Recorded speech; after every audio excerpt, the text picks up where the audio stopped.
Okay, welcome back. Just to finish my spiel about dodging real social interaction. The one thing I'll say about Pokimane is she actually is pretty good looking. I think maybe that's just me, but I think she markets herself really well, and she just also is pretty good looking, so that helps. She's not up. It's not like people do post pictures of her with out makeup all the time, but I don't think she's a bad looking girl, so it's that helps her out a lot. She's just good looking for the most part. I think it just kind of hurts other streamers.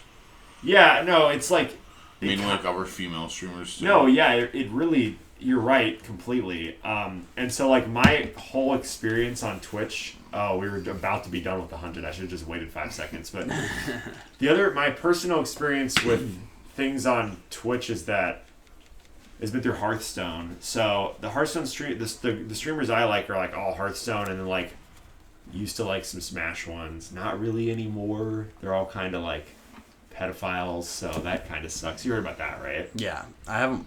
Yeah. And I haven't played Smash since July, by the way. I haven't played Smash in a long time. Yeah, either. Which is crazy. I haven't played Smash since I built my computer, which has now been 9 weeks or something like that. I built it July 15th or whatever.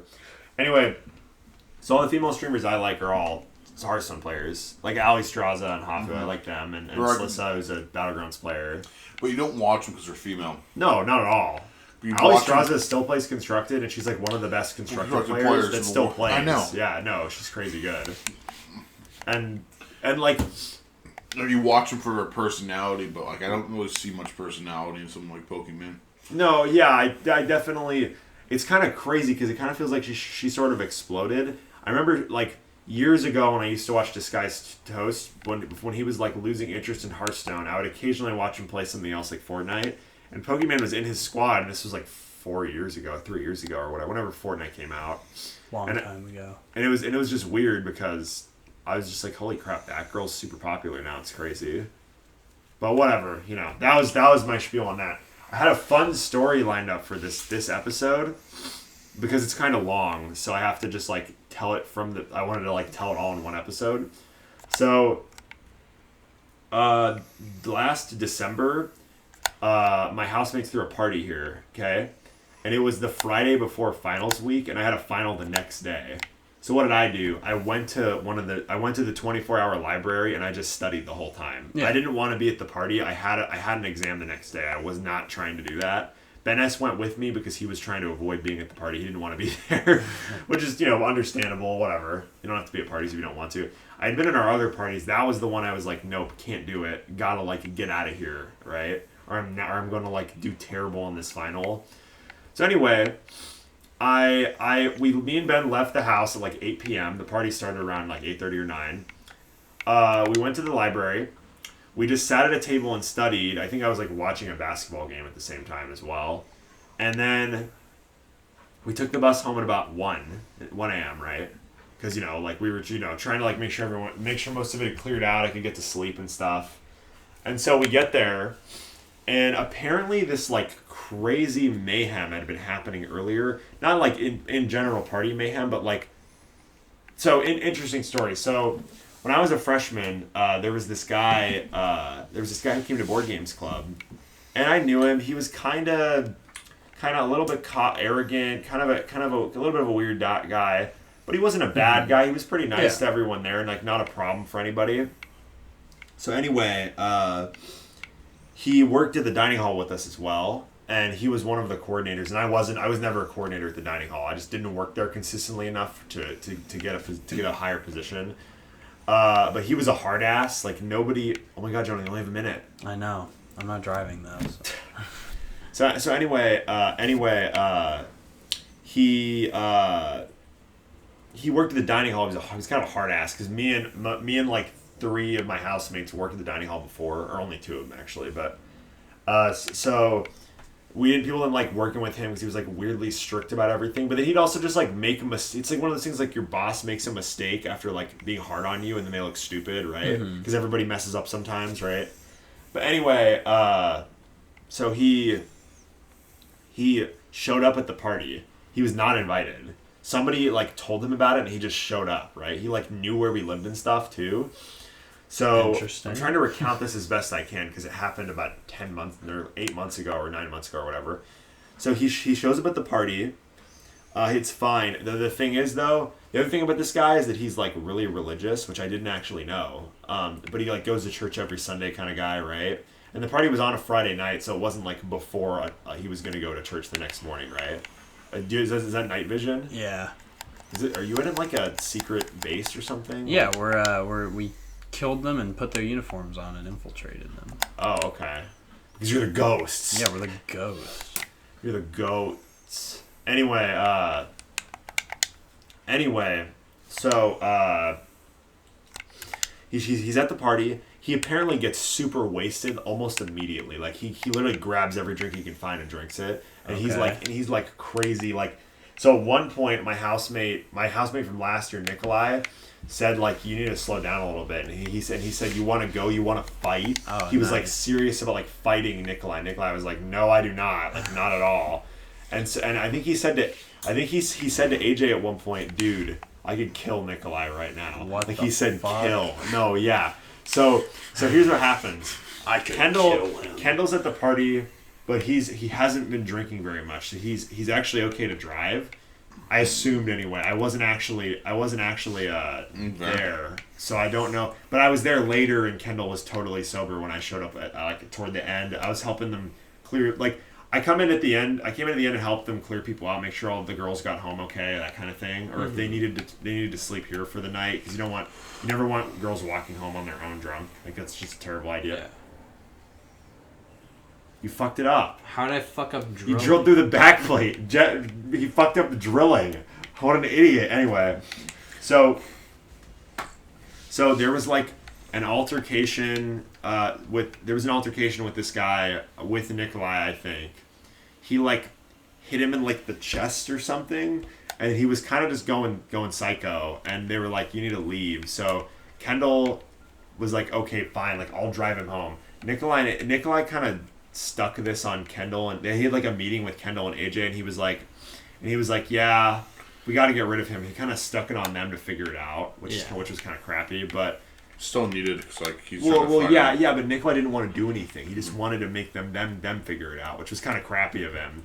But anyway, and like AJ sort of did the same thing, but he apologized. AJ apologized to Kendall afterward. Kendall takes he took one of the girls that we knew from the dining hall with him, just so he didn't have to go with Cyril by himself. And out in the parking, on our parking spaces, he was trying to get Cyril in the car. Cyril was really drunk. Cyril was his name, but he was out there by himself, and he was just like talking to himself, and he was like, I can't remember the name, but he was like Jeremy or something. He just says to Kendall, Jeremy says I should kill you. What the No, fuck? this is no cap. This is exactly what happened according to Kendall. He was like talking to like somebody else in his head, named like Jeremy, and he was like, Jeremy says I should kill you, and then Kendall just gets him in the car. God. He's super drunk. Kendall gets him in the car. They get up to Greek Row, and they pull over. So the dude gets out of the car and like throws up on the side of the road on Greek Row, and then he's just being a drunk ditz, and Kendall can't get him back in the car, and he's like mumbling to himself and stuff. The girl who was with Kendall, I know her. She was really scared. Totally understandable. You'd be fucking scared, right? In this moment, like this dude's fucking crazy. So Kendall finally gets him back in the car, gets him all the way to his apartment, and then he goes up there or maybe no, he lived in the dorm. So he had like cluster mates, like not roommates, but like the shared space people, right? And the cluster mates helped Kendall get him in there, get him into his bed and stuff. But the next day, he apologized and he was like, maybe I'm just a violent person, dude. Like, and we were just like, dude, this guy's like fucking crazy. Yeah, this you guy shouldn't like we were actually like, God, he's gonna come back. He's gonna try to kill someone. Like we got religious serial murderer vibes, right? Like crazy. They tried to get rid of him, man. I can't remember the name anymore. I asked Kendall. He was like, Jeremy. I don't think it was Jeremy. He was like, Jeremy says I should kill you. That's creepy. He kept saying like kill, like he was gonna kill Kendall like a bunch. Kill was like a word he used like a lot. And Which- nobody like sane says kill like seriously a lot, right? Anyway, he came back a couple days later to the house because because he was so drunk that he forgot his shoes.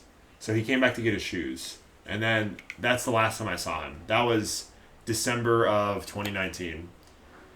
By the way, so I knew him from board games when I was a freshman, and then I knew him from the dining hall after that. But I didn't actually. He stopped coming to board games like a long time ago. Like it wasn't just like I saw him at board games like the week before this party happened. I hadn't seen him at board games in like over a year, so that wasn't like a part of it. This environment is kind of interesting. Where you're in their base? Yeah. Where is their base? I Like Andes Mountains or something? something I guess. Because you're in South America, right? I think so. Yeah. Shoot him. You know so anyway, that's my whole story about Kendall having to do that. When I got back, Kendall had already done all of that. So I got back at like 1. Kendall had to do that at like 10:30, like during the party. But yeah, AJ was like, yeah, he's never being invited again. Like, we're making sure he doesn't come back, all that stuff. And I was like, I believe you, man, but that story is just completely wild, like so crazy. And then like what's weird is like Jonah was there too, and he like missed all of this. He just like wasn't around where Cyril was like at all. Civilian. What? We're at their. There's civilians in their base. I guess. That doesn't. At least this game. How often does Call of Duty games checkpoint? It feels like you like have already checkpointed like. It feels like you've already checkpointed like you checkpoint like every time you like go into a new room or whatever. I guess. I don't know who I can kill. Just kind of walk past them. You can't kill their scientists that are like developing like bioweapons and like terror and like bombs and stuff. I guess, but I can't kill them. Yeah, no, yeah, they're what the fuck? It's there. That was a silhouette of where the bag is supposed to go. Yeah. Anyway. Oh yeah. Oh my god. You okay there, Max? Yeah. I remember this one. You have Slipped to- my phone, and I was like, Yeah, this one you put turrets on. Ben, I was like this one. Yeah, that's a classic. One time, Ben B. Toss to mine, throw the turrets, tower defense. One time, Ben B. Call of Duty. So, does everyone remember the failed endeavor that was the Windows Phone? Yeah. Yes. Ben B had a Windows Phone for like 2 years. It had a case, but the way the phone was built, it had just like an outer shell. That was And just no like apps for it the either. basic skin of the phone was like it wasn't a case. So Ben B's dog Lucy knocks the phone out of his hand with her wagging tail. It drops on the ground, hits the screen, that like shatters like 100 ways. It has more cracks in it than any phone screen I've ever seen. Have you guys gone through that experience using a phone screen that's just like full of cracks? Never? Yeah, my iPhone. One time, I'm really good about keeping my phone safe and like not having it not break and not dropping it a bunch. I dropped my phone a shit ton and it just never breaks. It's Android. That's a good point. The Samsungs are pretty good at not breaking. So I had an iPhone 5S when I was in early high school, and I had it for so many years. I had it for like 5 years. It was so old at the end. The screen was coming out of the socket the screen goes in. So I dropped it on the ground in the case, and the corner that was sticking out hits the ground and shatters the screen. And I got the screen repaired. Screen repair is actually not that bad to repair. No, cheap. screen. No, I do. I repair screen all the time for my phones. But then I got a I've 6. never had to do that. I had a 6 for like a year and a half or whatever, and I was totally fine with having a 6. I didn't need a new phone. But then my sister got an iPhone X or an iPhone 8 or whatever, and my mom got like an XR or whatever, and so my dad upgraded to an XR, and they were doing buy one get one free on $1,000 phones, so I got the other one. Because both of they'd already upgraded, so that was cool. Oh shit. Funny drum. Yeah. The funny drum gun. Yeah. 100 rounds. So Call of Duty Cold War has to have like a real campaign, right? Oh, it does. Yeah, it's gonna have. It's gonna have like a good campaign. Yeah. It I has hope. Ronald Reagan's gonna be in it and stuff because they're. Then he's like, "Can I kill him? Do I get to kill Ronald Reagan? Is this gonna be epic?" Do you like the name Black Ops Cold War instead of just Black Ops again? Oh yeah, because I was just talking earlier in the first episode we recorded about how I thought Call of Duty names were bad. Yeah. And that name's fine. It's not that creative. But it's kind of interesting because, the Cold War is not a war. It was not like a combat war. Yeah. It was a bunch of proxy wars in South America and Yeah. stuff. Well, yeah, that's where you're gonna be in South America, and they take you to Vietnam. It looks good. Vietnam, baby. Vietnam, baby. Do So right now it's showing the files you're stealing, right? Yes. That's so corny on the screen. Downloading penis.jpg. Are these all references? I guess. Or they I just- like how there's 8 of us and we're just surviving. You remember it was someone's job to just come up with names for these files? Yeah. Why didn't they just make it the actual game's files? That would be kind of funny. You can not see it, but I just flipped off Ben. Yeah. Because fuck you, that's My goal of Call of Duty Ghosts is to steal the Call of Duty Ghosts video game.